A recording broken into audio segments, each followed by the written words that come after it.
ناظرین، بلوچستان کے ضلع نوشکی میں مسلح افراد نے بس کے 9 مسافروں سمیت 11 افراد کو فائرنگ کر کے قتل کر دیا۔ جاں بحق ہونے والوں میں 9 افراد کا تعلق پنجاب، 2 کا نوشکی سے ہے۔ اغوا سے قبل مسلح افراد نے مسافروں کے شناختی کارڈ بھی چیک کیے۔ سلطان چڑھائی کے قریب 2 افراد کو قتل کیا گیا۔ جاں بحق مزدور دفتان جا رہے تھے۔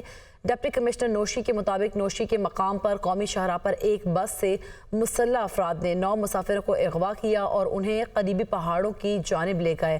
ضلع انتظامیہ کا کہنا ہے کہ مسافر بس کوئٹہ سے تافتان جا رہی تھی۔ پولیس نے بتایا کہ نوشکی سے اغوا کیے جانے والے 9 مسافروں کی لاشیں پہاڑی کے قریب پل کے نیچے سے ملی ہیں۔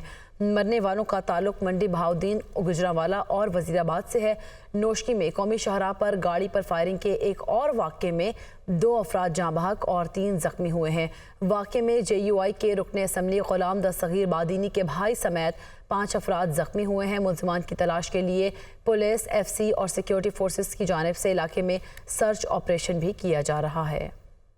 وزیراعظم کی نوشکی میں بس مسافروں کے اغوا کے بعد قتل کے اندوناک واقعے کی شدید مذمت۔ وزیراعظم شہباز شریف نے واقعے کی رپورٹ طلب کر لی ہے، جبکہ مقتولین کے لواحقین سے اظہار تعزیت بھی کی۔ دہشت گرد واقعے کے مجرموں اور ان کے سہولت کاروں کو سزا دی جائے گی۔ وزیراعظم کی جانب سے مزید یہ بھی کہا گیا کہ دہشت گردی کے افریت کو جڑ سے اکھاڑ پھینکیں گے، ہم مزید اس طرح کے واقعات نہیں ہونے دیں گے۔ وزیراعلیٰ بلوچستان سرفراز بگٹی کی بے گناہ مسافروں کے قتل کی مذمت۔ واقعے میں ملوث دہشت گردوں کو معاف نہیں کیا جائے گا۔ وزیراعلیٰ سرفراز بگٹی کی جانب سے مزید یہ بھی کہا گیا کہ دہشت گردوں کو منطقی انجام تک پہنچایا جائے گا۔ مسافروں کا قتل غیر انسانی فعل ہے۔ دہشت گردی کے واقعات کا مقصد بلوچستان کے امن کو تباہ کرنا ہے۔ آگے بڑھتے کو بتائیں کہ بہاول نگر میں حال ہی میں ایک افسوسناک واقعہ پیش آیا۔ ISPR کی جانب سے کہا گیا ہے کہ فوج اور پولیس حکام کی مشترکہ کوششوں سے معاملہ فوری حل کر لیا گیا ہے۔ بعض عناصر نے سرکاری محکموں کے درمیان تقسیم پیدا کرنے کے لیے سوشل میڈیا پر پروپیگنڈا کیا۔ سیکیورٹی اور پولیس اہلکاروں پر مشتمل مشترکہ انکوائری کی جائے گی۔ ISPR کی جانب سے یہ کہا گیا ہے، بہاول نگر میں حال ہی میں جو افسوسناک واقعہ پیش آیا ہے، فوج اور پولیس حکام کی مشترکہ کوششوں سے معاملے کو فوری طور پر حل کر لیا گیا۔ ISPR کا کہنا ہے کہ بعض عناصر نے سرکاری محکموں کے درمیان تقسیم پیدا کرنے کے لیے سوشل میڈیا پر پروپیگنڈا کیا ہے۔ بہاول نگر واقعہ پنجاب حکومت نے تحقیقات کے لیے جوائنٹ انکوائری ٹیم تشکیل دے دی ہے۔ تحقیقاتی ٹیم واقعے کے حقائق جاننے اور ذمہ داران کا تعین کرے گی۔ مفاد پرستوں کو پروپیگنڈا کرنے کی اجازت نہیں دی جائے گی۔ پنجاب حکومت کی جانب سے یہ بات سامنے آئی ہے کہ بہاول نگر واقعے پر پنجاب حکومت نے تحقیقات کے لیے اب جوائنٹ انکوائری ٹیم بھی تشکیل دے دی ہے اور یہ ٹیم جو ہے واقعے کے حقائق جاننے اور ذمہ داران کا تعین کرے گی۔ آگے بڑھتے کو بتائیں کہ پاکستان کی معیشت بہتری کا مظاہرہ کر رہی ہے۔ زر مبادلہ کے ذخائر بڑھ رہے ہیں۔ سربراہ IMF پاکستان IMF سے $3 ارب کے پروگرام پر بات کر رہا ہے۔ کرسٹلینا جارجیوا نے کہا ہے کہ پاکستان کے بہت سے مسائل حل طلب ہیں اور مزید انہوں نے یہ بھی کہا کہ IMF بورڈ رواں ماہ کے آخر میں سٹاف لیول معاہدے کا جائزہ بھی لے گا۔ پاکستان کی معیشت بہتری کا مظاہرہ کر رہی ہے۔ زر مبادلہ کے ذخائر بھی بڑھ رہے ہیں۔ 6 جماعتی اپوزیشن نے اپنے اتحاد کو تحریک تحفظ آئین پاکستان کا نام دے دیا۔ محمود خان اچکزئی کو تحریک کا صدر مقرر کر دیا گیا ہے۔ اس اتحاد کا بنیادی مقصد فارم 47 کی بنیاد پر بننے والی حکومت کو رد کرنا ہے۔ اس اتحاد کے پلیٹ فارم سے پشین اور چمن میں جلسے ہوں گے۔ کسی بھی ادارے کو جمہوریت کو ڈیریل کرنے کا حق نہیں ہے۔ اگر تحریک پہلے شروع ہو جاتی ہے تو آج فارم 47 کا رونا نہ روتے۔ 6 جماعتی اپوزیشن کے رہنما کوئٹہ میں پریس کانفرنس کر رہے تھے۔ اتحاد کا نام اور یہ وجوہات کیا ہیں، اس کے سیاق و سباق کیا ہیں کہ یہ اتحاد بننے جا رہا ہے۔ خواتین و حضرات، بنیادی طور پہ پاکستان میں اس وقت جو فارم 47 کی بیساکھیوں پہ بنی حکومت ہے اس کو ہم لوگ رد کرتے ہیں۔ جس ملک میں آئین اور قانون کی پاسداری نہیں ہوتی اس ملک میں خوشحالی نہیں ہوتی، اس ملک کے نوجوانوں کو اپنا مستقبل تاریک نظر آتا ہے۔ جو پاکستان کا آئین ہے اس کو ہم لوگ ترجیح دینا چاہ رہے ہیں اور یہ انشور کرنا چاہ رہے ہیں کہ ملک میں سویلین سپریمیسی ہونی چاہیے، ملک میں پارلیمان کی سپریمیسی ہونی چاہیے۔ اس ملک کے اندر سول سپریمیسی کو قائم کرنا ہے۔ آخر کب تک؟ جب ہم انہی بنیادوں کے اوپر چلتے رہیں گے، ہمارے آئینی حقوق پامال ہوتے رہیں گے، اداروں کی کھلم کھلا مداخلت کی بنیاد پر مینڈیٹ چوری کیا جاتا رہے گا۔ 8 فروری کو انتخابات کے اندر شب خون مارا گیا، عمران خان صاحب کے واضح مینڈیٹ کو چوری کیا گیا، دیگر جماعتوں کے مینڈیٹ کو چوری کیا گیا۔ آگے بڑھتے کچھ بات کریں گے موسم کی۔ گزشتہ رات سے خیبر پختونخوا کے تمام اضلاع میں بارش کا سلسلہ وقفے سے جاری ہے، جبکہ پشاور میں بارش کے باعث نشیبی علاقوں میں پانی جمع ہو گیا ہے۔ بارش کا سلسلہ آئندہ 24 گھنٹوں تک جاری رہنے کا امکان ہے۔ مزید تفصیلات جانتے پشاور سے ہمارے نمائندے عامر جمیل سے۔ جی عامر، بتائیے گا۔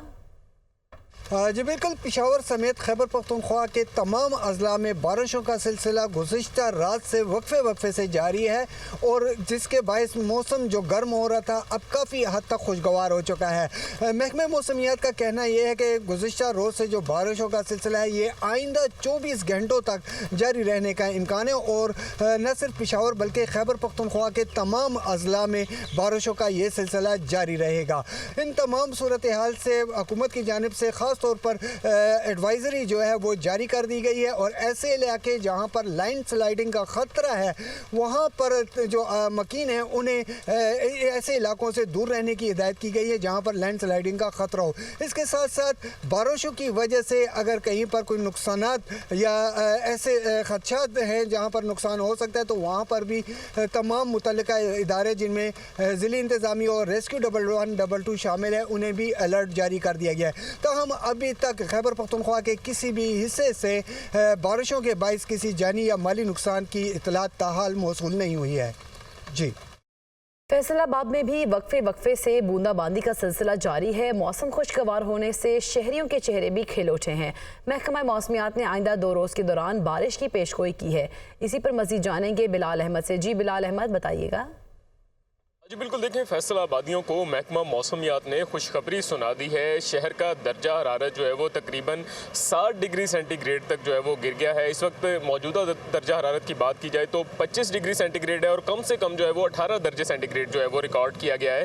اپریل میں جو ہے وہ شہریوں کو دسمبر کے مزے مل رہے ہیں۔ فضا جو ہے وہ بادلوں کا راج ہے اس پر، اور ہلکی کبھی کبھار بوندا باندی ہو جاتی ہے اور فوار پڑ رہی ہے، جس کی وجہ سے موسم خاصا خوشگوار ہو چکا ہے شہر کا۔ درجہ حرارت گرنے سے شہریوں کے چہرے جو ہے وہ بھی خوشی سے کھل اٹھے ہیں۔ تیز ہوائیں چل رہی ہیں، ٹھنڈی ہوائیں چل رہی ہیں، اور شہری جو ہے وہ اس موسم کو بھرپور انداز میں انجوائے بھی کر رہے ہیں۔ اور کیونکہ عید گزری ہے لیکن ابھی بھی چھٹیاں چل رہی ہیں، ہفتہ اور اتوار کی چھٹی ہے، تو آج کا دن جو ہے وہ شہریوں کے لیے خاصا مزیدار ہونے والا ہے، کیونکہ سارا دن جو ہے وہ محکمہ موسمیات کا یہی کہنا ہے کہ آسمان پر بادلوں کا راج رہے گا، اور نہ صرف یہ دن اور بلکہ پورا ہفتہ جو آنے والا ہے وہ بھی بادلوں کا راج جو ہے وہ رہنے والا ہے، اور موسم جو ہے وہ خوشگوار رہنے والا ہے۔ زیادہ سے زیادہ اس ہفتے کے دوران جو درجہ حرارت ہے وہ 31 درجے سینٹی گریڈ رہنے کا امکان ہے۔ محکمہ موسمیات کا کہنا ہے کہ کل اور پرسوں جو ہے وہ بارش کا بھی امکان ہے، جس کے باعث جو ہے وہ موسم مزید خوشگوار ہو جائے گا، ٹھنڈا ہو جائے گا، اور شہری جو ہے وہ اس موسم کو بھرپور انداز میں انجوائے کر سکیں گے۔ جی شہر لاہور میں ٹھنڈی ہوائیں چلنے سے موسم خوشگوار ہو گیا ہے۔ محکمہ موسمیات نے آج بادل برسنے کی نوید بھی سنا دی ہے۔ شہر کا درجہ حرارت کم از کم 20 زیادہ سے زیادہ 31 ڈگری تک جانے کا امکان ہے۔ مزید جانیں گے لاہور سے ہمارے نمائندے زین علی سے۔ جی زین علی، محکمہ موسمیات کا مزید کیا کہنا ہے؟ جی بالکل، گزشتہ رات سے شہر لاہور میں چلنے والی ٹھنڈی ہوا کا سلسلہ جو ہے وہ تاحال جاری ہے، اور اس وقت ہوا چلنے کے باعث شہر لاہور کا جو موسم ہے وہ بھی خوشگوار ہو گیا۔ اس وقت شہر لاہور میں 8 کلومیٹر فی گھنٹہ کی رفتار سے ہوا چلنے کا جو سلسلہ ہے وہ جاری ہے، جبکہ اسی کے ساتھ ساتھ سورج اور بادلوں کی آنکھ مچولی کا سلسلہ ہے وہ بھی جاری ہے، جبکہ محکمہ موسمیات کی جانب سے آج شہر لاہور میں بارش برسنے کی نوید ہے وہ سنائی گئی ہے، جبکہ بارش کا سلسلہ ہے وہ آئندہ 2 روز تک جو ہے وہ جاری رہے گا۔ اگر کچھ بات کر لی جائے شہر لاہور میں آج رہنے والے درجہ حرارت کی تو محکمہ موسمیات کے مطابق آج شہر لاہور کا درجہ حرارت کم از کم 20 ڈگری جبکہ زیادہ سے زیادہ 31 ڈگری تک جانے کا امکان ہے، جبکہ اس وقت شہر لاہور کا جو درجہ حرارت ہے وہ 26 ڈگری سینٹی گریڈ جو ہے وہ ریکارڈ کیا گیا ہے۔ اس وقت شہر لاہور میں 8 کلومیٹر فی گھنٹہ کی رفتار سے جو ہوا چلنے کا سلسلہ ہے وہ بھی جاری ہے، جبکہ جو ہوا میں نمی کا تناسب ہے